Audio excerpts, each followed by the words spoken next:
everybody, Mike Burnoff here, and this is the video where I told you I'd share a little bit about closing and how to ask for the sale and get way more people buying from you. So I got a lot of great techniques to share with you.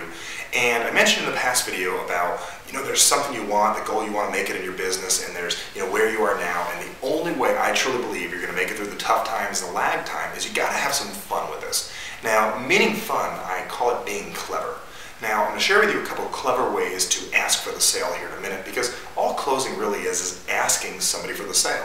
We've all heard before the whole concept, if you ask, you shall what? Receive, of course. Yet most people have trouble asking for what they want in life. So what I'm going to share with you is some simple ways that you can start asking for what you truly want, and a clever and fun way to look at this where you really can get over feeling rejected or anything like that in the future. So here's what I'd like to look at this. I think you've had it happen to you before where someone held you up. They said they were interested in your product, interested in your service, whatever it was, and you went ahead and you said, well, maybe they're not interested, I don't understand why they're not buying. Well, you can look at it as rejection, or you can look at it like this. Most people in life, this is the way I position it, most people in life are really, really good at procrastinating. So what I'd like you to do is from now on, look at your prospect as a professional procrastinator. Somebody that, let me give you an example here. Procrastinator, I got, Susie Procrastinator right here. And she's got a little procrastinator sign.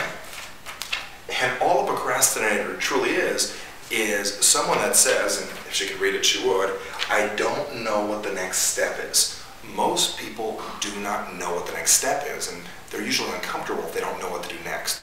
And the biggest reason people procrastinate is they don't know what to do next. So really asking is, people typically will give you the answer if you ask them the right question. So right now I'm going to give you 3 very simple questions to get someone to stop procrastinating and to get them to know what the next step is. Well, let's just take an example here for a second.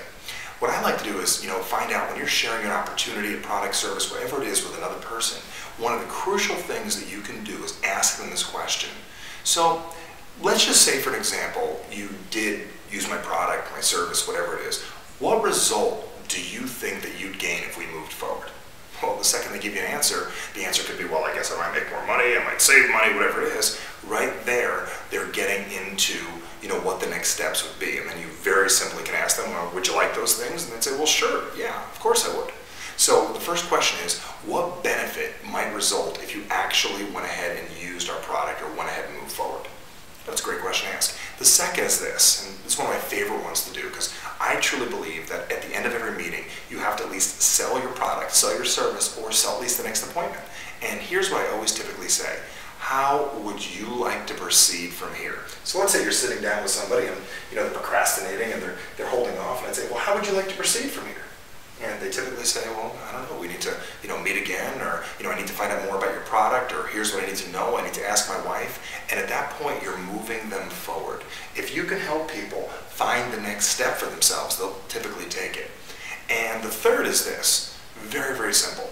What is it going to take to get you on my team? I use that one in direct sales for years. You're at the end of a presentation, you look them in the eyes and say, great, so what's it going to take to get you on my team? Or what's it going to take to get you to this event? Or what's it going to take to get you to make a decision on this? The second you ask that question, they're typically going to give you the answer you're looking for. And the answer you're looking for is something like, well, I need to know a little more, or, I guess I have to pay for it, I have to work for it, I've talked to my wife, whatever it typically is. If you can ask the right question, or any question, if that matter, you shall receive a new answer.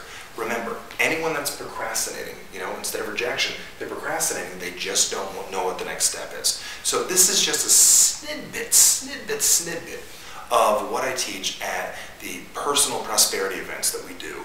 And we cover like 10, 20, 30, 40 of these. You can walk out of there with a little book, explaining a couple more of these that you can use. And what's so exciting about this is the more of these you know, the more clever you are, the more fun you have, the more results you're going to get. So feel free to share this information with your team. Feel free to share this information with others, because the more people out there being clever, the more people really asking for what they want, the more results we're going to get. Remember, someone procrastinating is holding up your paycheck or your commission check. Stop them from holding you up. Stop yourself from allowing that to happen, and go out there and ask, and you shall